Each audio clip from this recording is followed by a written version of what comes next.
obviously brought here, the brother invited me, which I'd like to thank him for coming and sharing my experiences with yourselves. My story is a bit unique. Reason being is because I was raised by my mum and my stepdad, my mum being a Christian, my stepdad being a Muslim. And he never sort of forced Islam upon me. I used to go to the church a lot when I was younger. My mum used to take me to church a lot when I was young. And basically, I suppose it got to a point where when I was at the age when I could sort of, you know, ask questions and think for myself, that's when things started to change. Like I said, when I was young, you know, my mum used to, you know, wake me up out of bed and, you know, tell me that it's time for church and so forth. So I didn't really have a choice in the matter of going to church, even though, you know, I must say I did enjoy going to church and having a concept of God. And like I said, my stepdad being a Muslim, he never forced it upon me to go to the mosque when he was going, or, you know, to pray or anything like that. So, like I said, it's a bit unique in my situation. It was only until I was about maybe 13, 14, where I no longer was sort of going to church, and my mum used to try and wake me up, you know, pulling the covers off with me. I used to pull it back over and say I didn't want to go anymore, and she sort of gave up really. So it was a thing where I did start to ask questions about Christianity, which it wasn't making much sense to me, and I suppose I didn't start to follow Islam at that age because I don't know, I suppose maybe that didn't make sense either, but I didn't really look into Islam as such. And to be honest, I was a bit of a rebel. So, you know, by the time I was sort of 13, 14, I was somebody who was on the streets quite a lot and hanging around with the wrong company.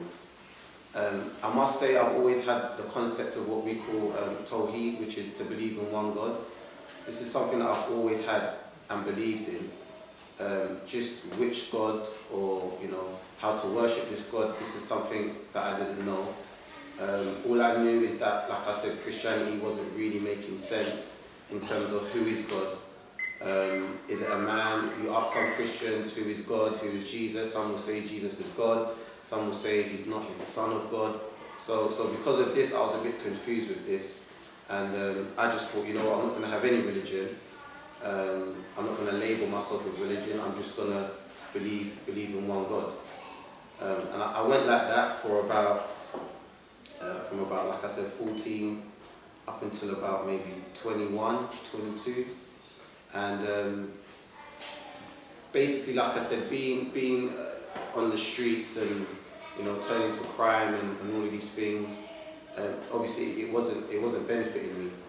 And I think the turning point was when I became a father. This was the turning point for me, that I had a son. And you know, when I had a son, I had to really sit back and think about, you know, how am I going to grow my son? If, you know, the things that I'm doing on the streets, is this going to benefit not just me, but also when it comes to my son? So I knew in my heart that I had to stop doing what it is that I was doing in terms of, you know, the crime life that I was living. It had to stop. But once again, I knew that Christianity wasn't something that was going to help me to keep me grounded. In all fairness, it was, I needed to be grounded somehow, and like I said, I knew that Christianity wasn't something that could help me. And with Islam, because, like I said, my stepdad being a Muslim, I knew a little bit about it. I knew about fasting. I knew about praying 5 times a day. I knew that Islam, it had some form of discipline. You needed to have a form of discipline in order to be a Muslim, because there is a lot involved, such as, you know, praying 5 times a day in itself. Just that in itself this is something you have to be committed to. So I had tried it before, once or twice, and to be honest, looking back, I think the reason why I didn't become a Muslim before was because I knew that I had to be committed to it. I knew that I had to be disciplined, and I wasn't ready for that. Like I said, I wanted to be free as a bird. I wanted to, you know, go and see my friends here and go out clubbing and, you know, girls and the whole lot. So I knew that becoming a Muslim, this was something that I knew was gonna be a problem. I'd have to stop doing these things. So like I said, when I had my son, I knew that I needed something to keep me grounded. And looking back on Islam, in my heart, I knew that I have to have something that helps me to keep me grounded. And Islam, I think, was that thing that I needed. And funny enough, this is my brother-in-law next to me.